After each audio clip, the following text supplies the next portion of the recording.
কাল রাত 8:32 আমার হোয়াটসঅ্যাপে একটা আননোন নাম্বার থেকে, আমি বুঝলাম না, আমার ভীষণ ভয় লাগে এই একটা চ্যানেল হ্যাক হওয়ার পর না। আমার মনে হয় যে এ বাবা কি হলো, মানে এই যে সিস্টেম আপডেট যদি দেখায় আমি আগেই রান্না করবো, বলে হ্যাঁ এখানে কোনো নেই। নিশাকে ফোন লাগাই, নিশা এরকম, নিশা বলে দিদি আপনি নিশ্চিন্তে করুন, মানে আমার একটা ভয় লেগে গেছে। তাই এইরকম কালকে 8:32 একটা মেসেজ ঢুকে, আমি দিয়ে দেবো, দেখে নিন এই মেসেজটা ঢোকার সঙ্গে সঙ্গে একটা লিঙ্ক আসে। সেই লিঙ্কে পরে যখন আমি ক্লিক করি তখন দেখি যে রনের দিদির বাড়িতে রন, দেখো আমি না অতটা এদের চিনি, প্রীতি রনের অনেক ভিডিও দেখেছি, অনেক কন্ট্রোভার্সি দেখেছি, এদের নিয়েও কে একজন খুব কটূক্তি করতো। তা এইসব সব মিলিয়ে আমার আজকে ভিডিও অবশ্যই করে, সত্যি না, ভালোবাসা সবাই বোঝে, ভালোবাসতে কজন পারে। অবশ্যই করে আমার কন্টেন্ট রনের সাথে অবশ্যই ক্যাতাকুরানি পরিবার, সত্যি চোখগুলো কত সুন্দর। ভালোবাসা তো সবাই বোঝে, কিন্তু ভালোবাসা দিলে তো বুঝবে, তাই না? বিড়াল ছানা নিয়ে আদিক্ষেতা সেই লেভেলে সব নিয়ে আসবো, তার আগে রন কি করছে, হঠাৎ করে দেখলাম তার জামাইবাবুর চাকরি একটা ঘুষ দিয়ে পাওয়া হয়েছে, সেটা নিয়ে সে অন ক্যামেরা বলছে। এবার তার আগে কি হয়েছে এটা কিন্তু আমাদের কাছে অজানা। আমি যখন ভিডিওটা করছি তার 2 মিনিট আগে প্রীতি মণ্ডলের চ্যানেল থেকে প্রীতি একটা কমিউনিটি পোস্ট দিয়েছে যে রন্ত সবই মুখ খুলেছে, আমার সাথে কি কি অত্যাচার হয়েছে আমি কি মুখ খুলবো, রায়বাঘিনী ননদিনী, মানে তার উদ্দেশ্য করে বলেছে। প্রচুর কমেন্টস ভরে গেছে, হ্যাঁ খোলো দিদি, প্লিজ খোলো দিদি, হ্যাঁ বলো দিদি, হ্যাঁ দিদি শুনতে চাই, ক্লিয়ার করো দিদি। তার মানে প্রচুর মানুষ সত্যটা জানতে চায়। তা দেখো হঠাৎ করে রনের এই যে তোর বর কি করে চাকরি পেলো ঘুষ দিয়ে, আর ও অকপটে স্বীকার করলো হ্যাঁ আমার বর ঘুষ দিয়ে চাকরি পেয়েছে। তাই আমাদের তো আজকের এটা না, অনন্তকাল থেকে এটা হচ্ছে। আর ঘুষ কখন দেবেন, যখন আপনি সেই পদটার জন্য উপযুক্ত নন, কিন্তু আপনার ওই পদটা পেতে হবে। সে আমাদের এই সরকারের দৌলতে কি কি না আমরা দেখেছি। সেই পুলিশকে দেখেছি থানার মধ্যে নিজের প্রাণ রক্ষার জন্য টেবিলের তলায়, এখন সাধারণ জনগণ পুলিশের কলার টেনে ধরছে, মানে যেটা আমরা ভাবতেই পারতাম না। আবার এমনও হচ্ছে নিরপরাধ খুব নিরীহ পরিবার মানুষ, এদের প্রশাসনিক অত্যাচার মারাত্মকভাবে হচ্ছে।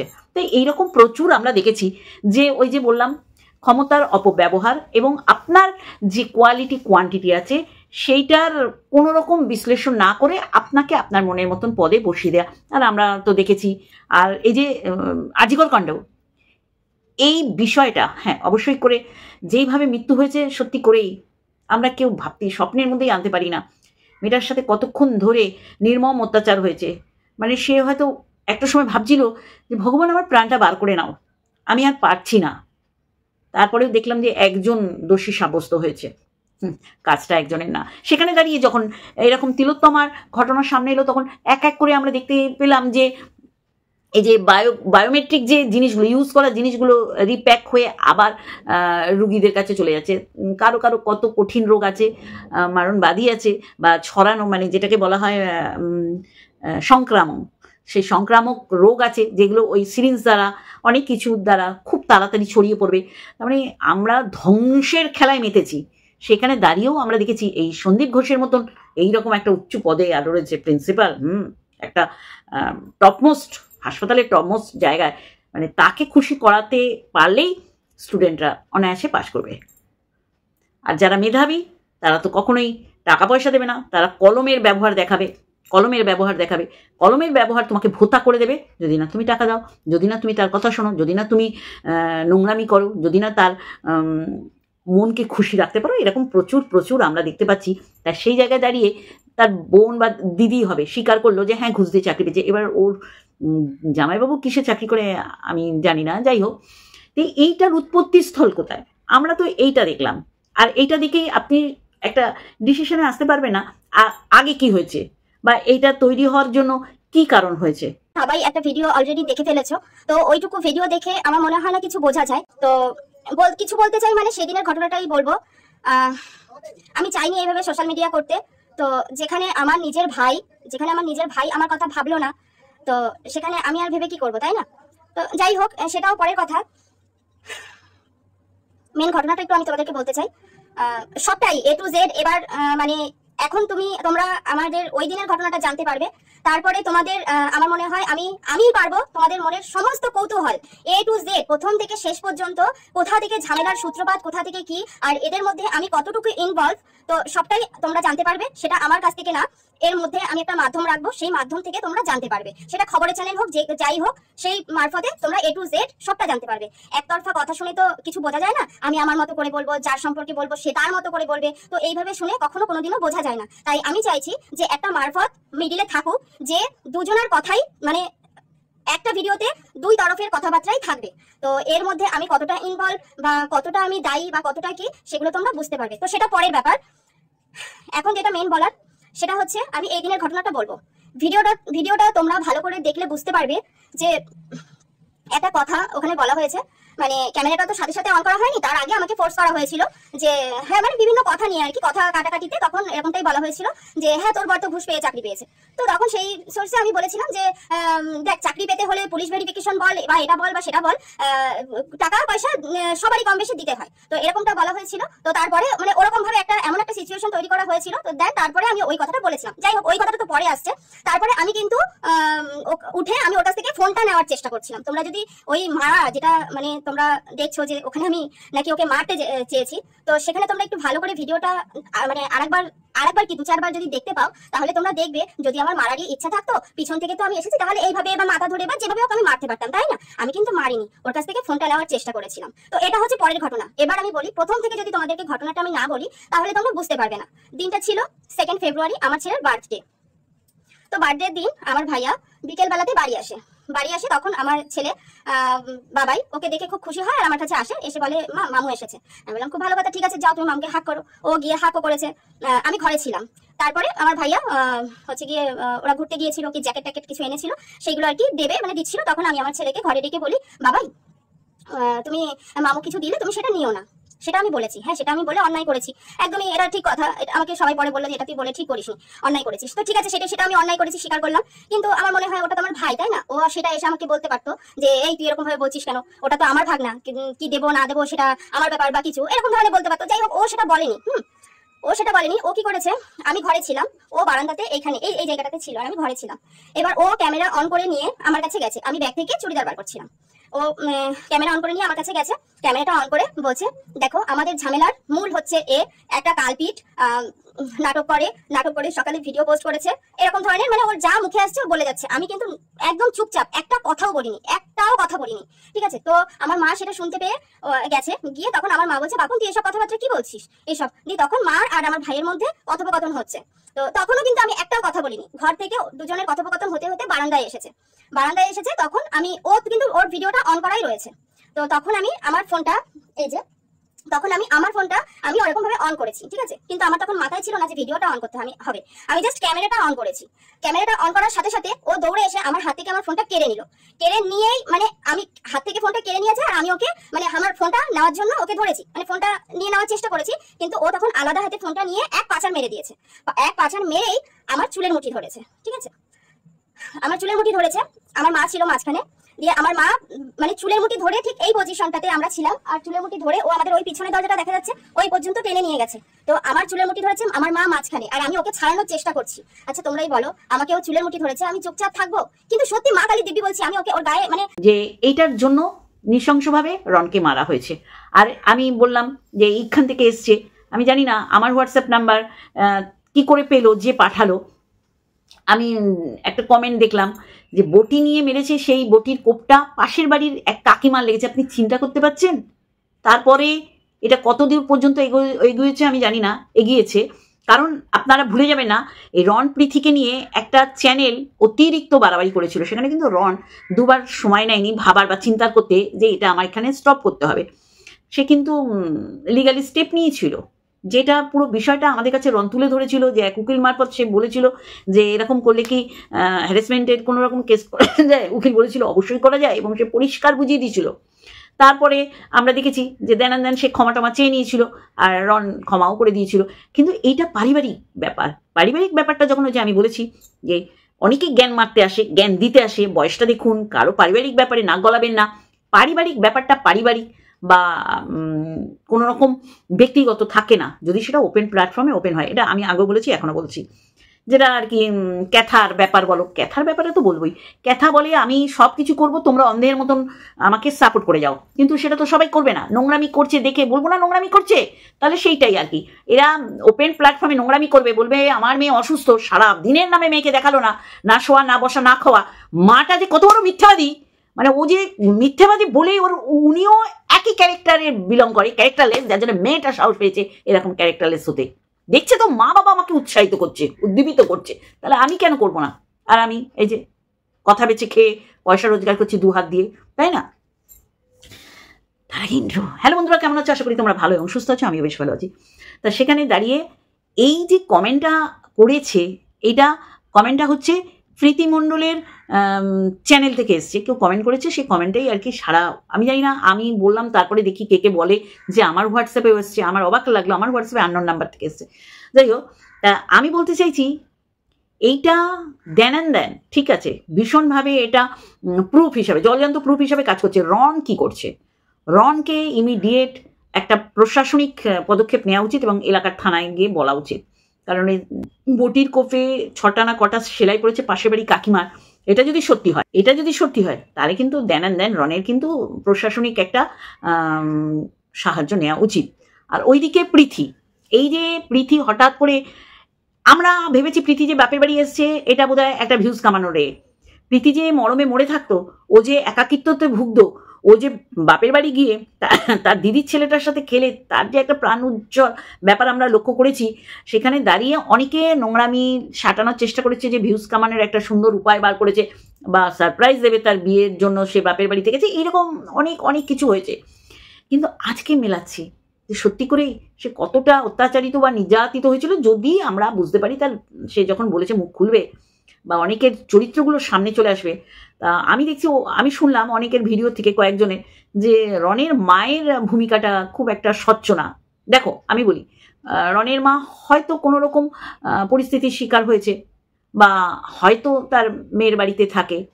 দেখো এগুলো না জেনে পুরোপুরি স্টেটমেন্ট দেওয়া উচিত না, যেটা আমি দিতে পারবো না। সেখানে দাঁড়িয়ে ইমিডিয়েট রনের একটা ব্যবস্থা বা পদক্ষেপ নেওয়া উচিত, যে কখনো ফিজিক্যাল হওয়া উচিত না। কোন কারণবশত এই জামাইবাবুর চাকরির ব্যাপারটা তো, বা জামাইবাবুর চরিত্র সম্পর্কেও অনেক কিছু শুনলাম। যাই হোক, পুরোটাই ক্লিয়ার হবে যখন রন এটা পরিষ্কার করবে। আর রন এই ভিডিও ক্লিপটা ভাইরাল হয়ে গেছে এবং সবাই মোটামুটি এখন জেনে গেছে। আমি বোধহয় সবার লাস্টে ভিডিও করছি, এই কারণেই করছি যে অবশ্যই করে এটার একটা সুরাহা হোক, এবং কি হয়েছে সেটাও জানার দরকার, কার গায়ে গিয়ে বটির কোপটা লেগেছে সেটাও জানার দরকার। সত্যি খুব খারাপ লাগে এইরকম একটা শোনার পর, মনে হচ্ছে যেন অ্যাটেম্প টু মার্ডার। এই কোপটা রনের গায়ে লাগতে পারতো, রনের উল্টোপাল্টা জায়গায় লাগলে হয়তো রন এতক্ষণে অন্যরকম হয়ে যেত। তা আমি বলবো আগামী দিনে এটা আর বাড়তে দেওয়া যায় না, প্রশাসনিক নজরে আনা উচিত। এবং প্রীতি নিশ্চয়ই অনেক কিছু জানে, যার জন্য প্রীতি বলেছে আমি মুখ খুললে অনেকের চরিত্র সামনে চলে আসবে। যাকে অবশ্যই করে যেটা ওপেন প্ল্যাটফর্মে ওরা দিয়েছে, তার জন্যই বক্তব্য রাখার সুবিধা পেলাম। কারণ কারো ব্যক্তিগত জীবনে নাক গলানোই উচিত না, কিন্তু তখনই ব্যক্তিগত জীবন থাকে যদি সেটা অফ ক্যামেরা হয়। কিন্তু রনই চাইছে ব্যাপারটা সবাই জানুক। রন আর প্রীতির মধ্যে দূরত্ব একটা তৈরি হয়ে গেছিলো, সেটা অবশ্যই করে দুজনের সদার্থক মনোভাবের জন্যই কিন্তু ওরা আবার একে অপরের পরিপূরক হয়ে দাঁড়িয়েছে। নাহলে দেখেছিলাম মান অভিমান ওদের মধ্যে খুব চলছিল। তাহলে এইটুখানি আমি বলতে পারি যে আগামী দিন তোমাদের ভালো কাটুক। রন আর প্রীতির দাম্পত্য জীবন, তারা একই বন্ধনে আবদ্ধ হতে চলেছে, সেটা খুব সুন্দরভাবে হোক, এগিয়ে যাও। আর আগামী আপডেট পেলে অবশ্যই করে রন আর প্রীতিকে নিয়ে আমি ভিডিও করব। আমি ওদের ভিডিও দেখি, ভীষণভাবে দেখি। আর সত্যি করে আমি ভেবেছি এরা ভিউজ কামানোর জন্য করছে। আশা রাখি আমার ধারণাটা ভুল ছিল। তোমরা এগিয়ে যাও। আর অবশ্যই করে এই জিনিসটা মারাত্মক আকার নিতেই পারতো। সেদিন একটা কিছু হয়ে যেতে পারতো, হতেই পারতো। বটি নিয়ে মারতে আসে কে রে বাবা? হ্যাঁ, মানে অবাক লাগে। তো চলো, হ্যাঁ, ক্যাথার পরিবারে কিচ্ছু দেখানো নেই। সত্যি না, মানে বিড়ালের বাচ্চাকে কোন লেভেলে গিয়ে আদিক্ষেতা করতে পারছে। আর বাবা বলছে ভালোবাসা বোঝে, ভালোবাসা সবাই বোঝে, বুঝছে না কৃষু? বুঝছে, এবং সবসময় চাইছে ঠাম্মির বদ্দার খাবারটা কই, ওদের জন্য নিয়ে চলো।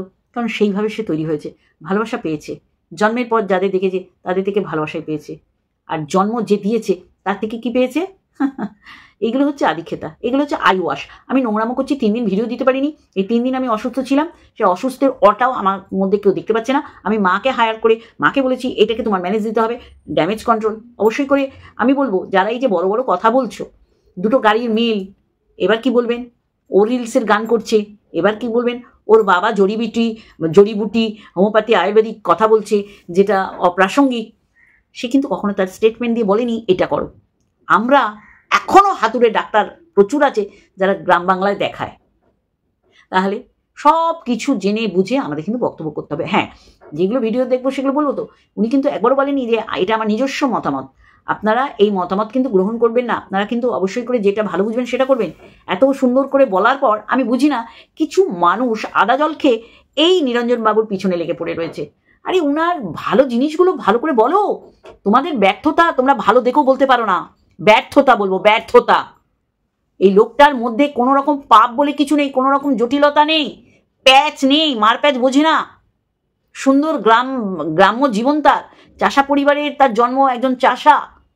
সে সুন্দরভাবে, এমন না যে না আমরা দেখেছি যে ভীষণভাবে নেগেটিভ তিনি বা কোনো খারাপকে তিনি তোল্লা দিয়ে এসছেন। একটা সময় তো রুটি দেওয়া হয়েছিল যে ওই ভুতুরে বাড়িতে ভূত পাহারা দেয়, স্টোর রুমের মতন মানে মানে কি বলবো, ফেলে দেয়া, হ্যাঁ, ছাটমাল, এইরকম অনেক বলা হয়েছে। তার সম্পর্কে এত কিছু বলা হয়েছে যে মানুষের মনে এইরকম ধারণার সৃষ্টি যেন হয় যে শিলাদেবীর সাথে নিরঞ্জনবাবু দূরত্ব মাইলের পর মাইল। যখনই আগে খেয়েছে বলেছে ছেলে আর মা চায় না, যখন পরে খেয়েছে তখন বলেছে দেখো তারা আগে খেয়ে নিয়েছে। মানে কোন পর্যায়ে গিয়ে এদের নোংরামো দেখানোর চেষ্টা করেছে কিন্তু পারেনি।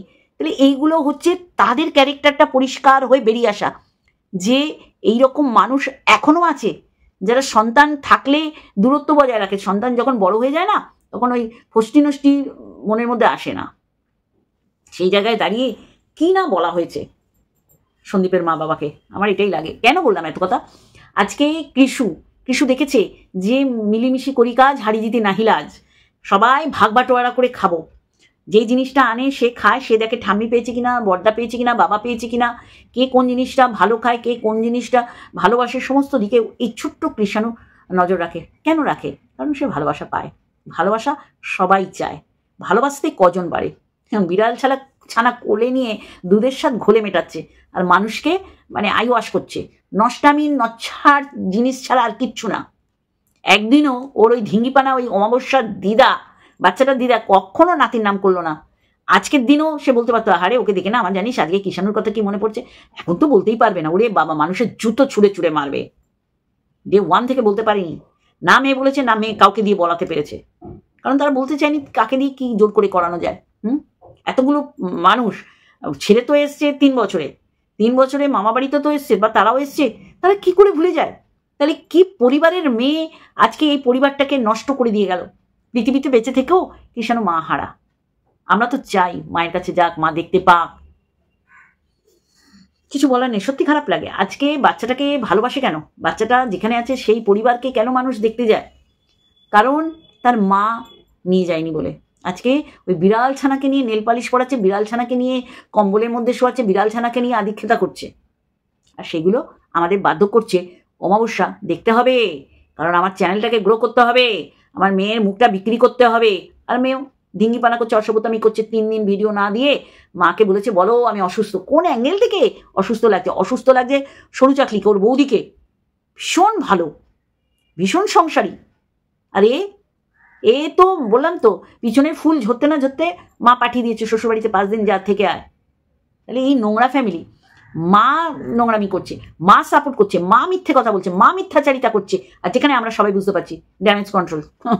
মেয়ে আমার অসুস্থ, মেয়ে বসে বসে ওই চপগুলো খাচ্ছে, তারপরেও আমাদের মানতে হবে মেয়ে অসুস্থ। কোন জায়গায় এসে পড়লাম ভাবতে পারেন? হ্যাঁ, বিড়াল ছানা নিয়ে আদিক্ষেতা, নিজের বাচ্চা থাকতে আমরা ভাবতেই পারি না। দাদু ঠাকুমা দিদা দাদু এরা নাতি নাতনি পেলে তার নিজের ছেলে মেয়েদের ভুলে যায়।